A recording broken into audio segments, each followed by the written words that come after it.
Welcome everyone to Surbs Diner, and today we got How to Train Your Dragon, the live action remake. Now I don't want to make any comparisons to the original. I know the original is beloved and enjoyed by so many people. Obviously, they made a remake of it. But I kind of want to talk about why I love this film. And I think it's actually really good.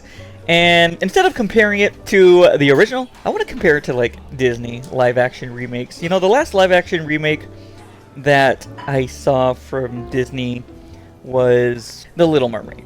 You know, I'll watch any film. I like blockbusters. I like all sorts of things. But we gotta realize, why are we making even live action films, right?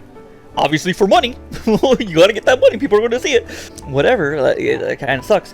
But, you know, a part of making a live action film, filming real people, is, I think, to make these animated films more down to earth, more realistic. You know, have us connect with the characters a little more, relate to them more, and there's really no other reason. There's really no other reason to really make a live action remake besides money, right? You wanna show a story how it would happen if it was actually real, if it was actually happening on Earth or another planet, maybe different physics on this other planet. You know.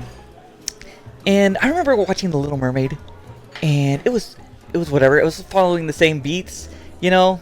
A lot of live action remakes change the beats, they change story elements, and then it kind of ruins the overall story. I know Pinocchio and Lilo and Stitch were one of them, even though I liked a little bit of Lilo and Stitch, the core in there, but it kind of changes a lot. It kind of changes, like, okay, this isn't really the same movie.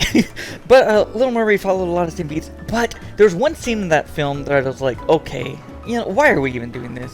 And it was the battle against Ursula in the ocean, and it was so animated. I don't know how else to put it. There was so much CG. Water was flying everywhere. The boat was in the air. There was a giant CG Ursula, and everything was. It was like we're watching a giant CG thing, and it's like, okay, we have the animation. We're just watching another animation.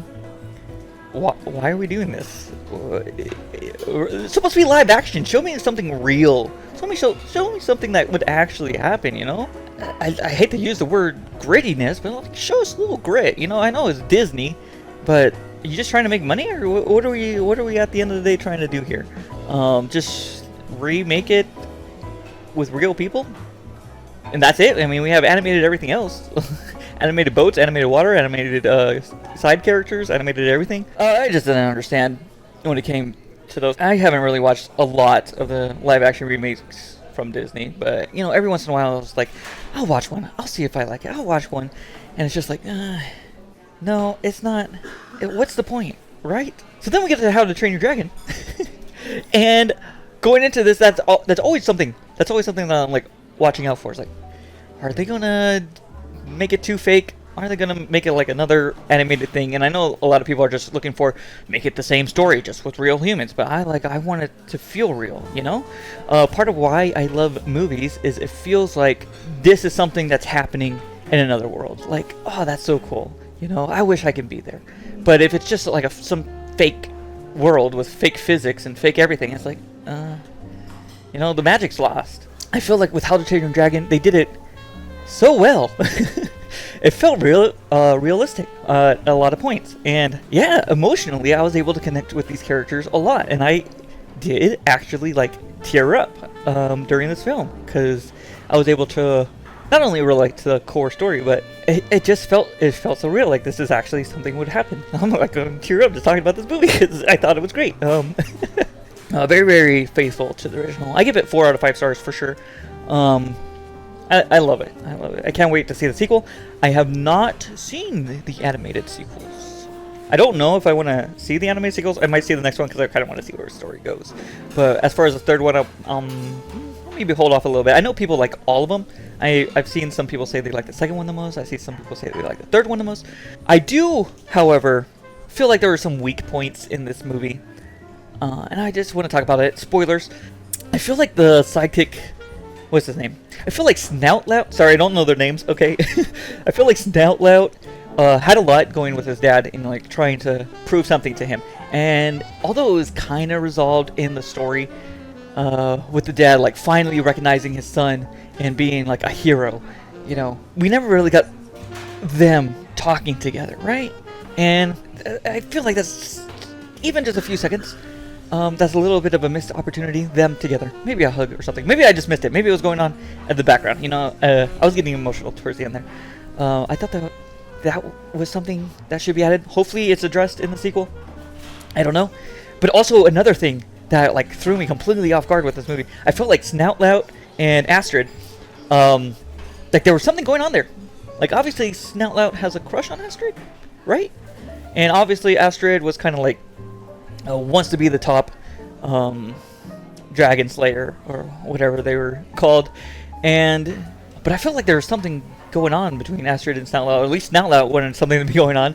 And I know they don't have to be like in a relationship or anything, just because Snoutlout wants it, but there was really nothing addressed there outside of a few moments they interacted together. And then at the end, Astrid and Hiccup are a thing? I felt like that wasn't something that was building up. I felt like it was a very strong friendship. And, you know, I wish there was like films where it's like, yeah, you can be friends, you know. You can be best friends with the opposite gender. I don't know. It doesn't always have to end up in a relationship with the main character. And but yeah, I don't think it was addressed there. Hopefully there's some sort of addressing to that in the sequel. Rivalry maybe between Snoutlout and Hiccup. Something thrown in there because of Astrid maybe in the middle ground. I don't know where the sequel will go in the live action remake. But also this movie feels a little bit small. And I say that because we really only delve into the main family. Hiccup and his dad, Stoic, and his mother in the whole thing. And we don't really get a glimpse into anybody else's lives. It's kind of just like theirs, and we get a little bit of the other characters when they're with Hiccup, but none of them like individually. And this is a long film. I mean, I don't know how the original is shorter. I saw the original a few years ago. I don't remember it as clearly, so I don't really know what they added going into this movie. I feel like all of the scenes with Hiccup getting very popular, that was added because of the way he was able to tame all the dragons. But I don't know, these are things that can be addressed in the future for sure. It's a very there's a lot going on in the film, but it doesn't feel too long. I love how this film approached this movie, brought the realism to the world, and brought it to life, you know? That's the magic of cinema, is bringing these things to life. And this film did it really, really good. I'm a fan now. Definitely a fan of this series. Can't wait to see the next movie. Anyways, thanks for stopping by, and I'll see you tomorrow.